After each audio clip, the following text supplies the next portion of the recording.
Asambleístas, buenas tardes, pueblo ecuatoriano. Hemos recibido al presidente de la Corporación Financiera Nacional, pero no hemos recibido al presidente del Banco del Pacífico, el señor español Roberto González. De lo dicho de la Corporación Financiera Nacional nos ha dejado con ciertos vacíos y muchas dudas. Por lo que tengo entonces 10 razones para pedir investigación de la transparencia del Banco del Pacífico. Primera razón, el Banco del Pacífico,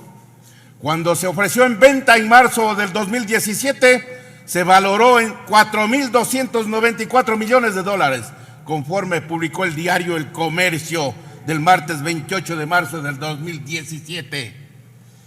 En tanto, para el 10 de febrero del 2020, según publicación del mismo diario de la fecha,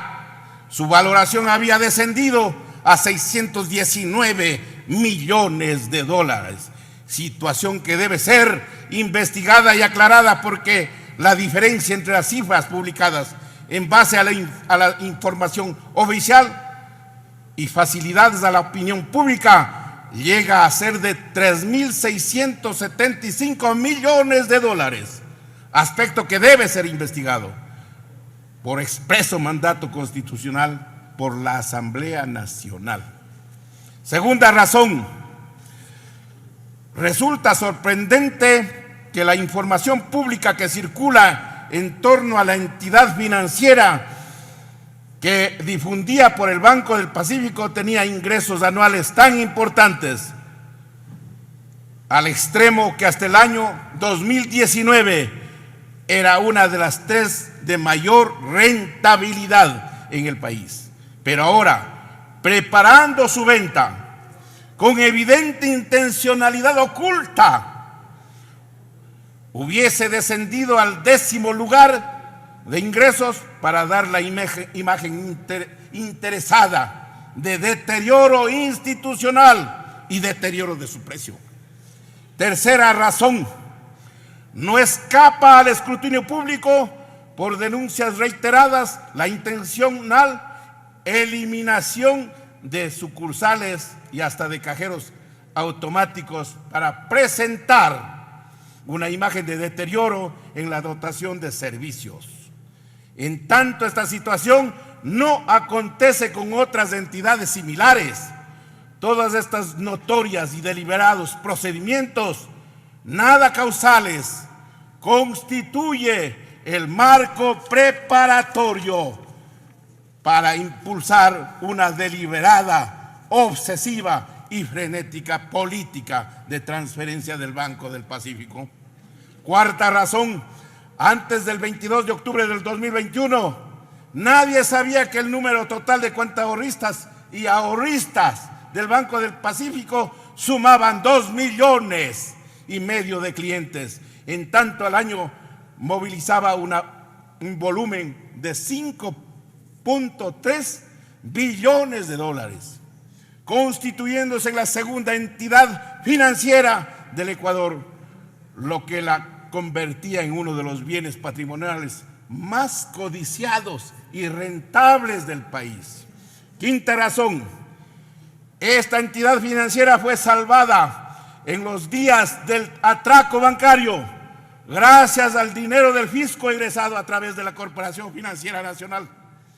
Por lo tanto, su patrimonio pertenece al sector público, motivo por el que resulta inaceptable que sea presentada a alegar que el Banco del Pacífico es exclusivo patrimonio privado, con el evidente objetivo que no actúe en fiscalización la Asamblea Nacional, la Fiscalía General, la Contraloría General del Estado, el Consejo de Participación Ciudadana y Control Social, entre otros organismos. Sexta razón, el Banco del Pacífico es una entidad tan rentable y lucrativa que desde hace varios lustros el principal y público interesado en adquirirlo a toda costa ha sido el presidente ejecutivo del Banco de Guayaquil, hoy señor presidente de la República, Guillermo Lasso, según la carta que lo envió con fecha 9 de enero del 2009 al expresidente Rafael Correa Delgado, donde solicita de modo formal, que la transfieran el 100% de todo su valor patrimonial, documento al que hemos dado lectura en una sesión anterior en el Pleno de la Asamblea.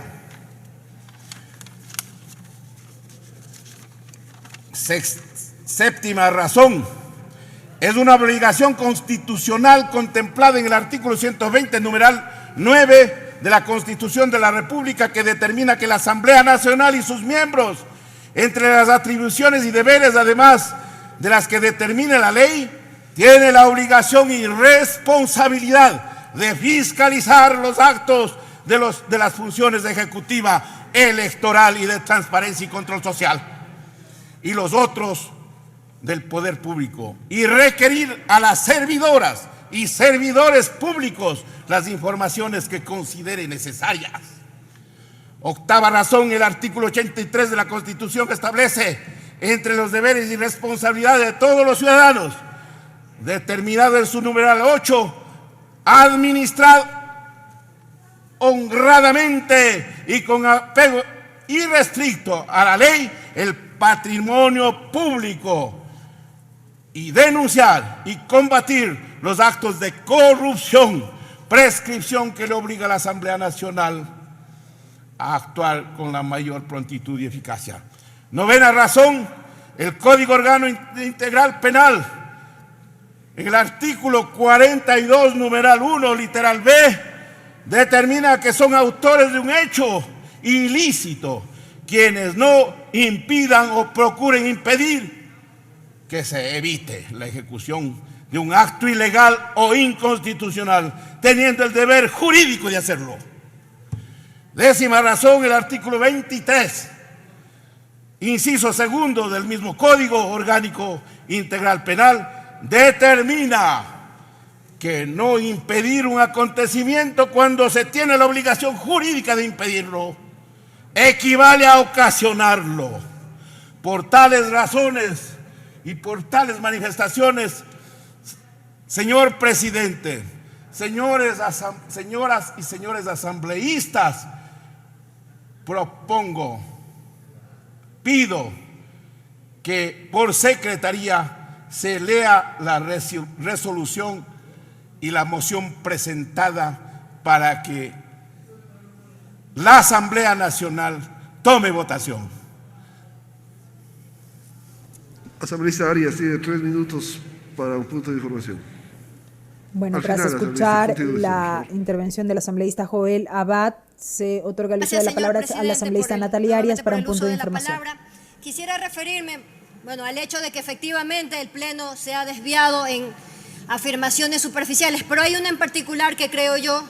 con el respeto del caso, que merece una aclaración. Por favor,